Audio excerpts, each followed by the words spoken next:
Ini masjid ke hotel dekat Tanjung Tok Kong weh?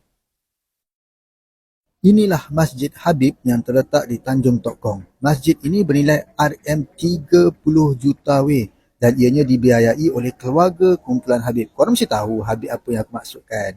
Masjid ini mampu memuatkan 1,600 jemaah. Memang cozy habis macam dekat hotel.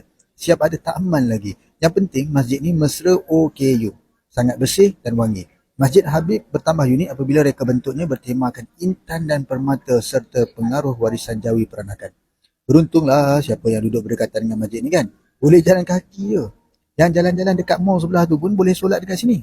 Masjid ini dekat dengan Pulau Andaman. Siapa yang datang ke Pulau Pinang, ambillah peluang solat di sini ya.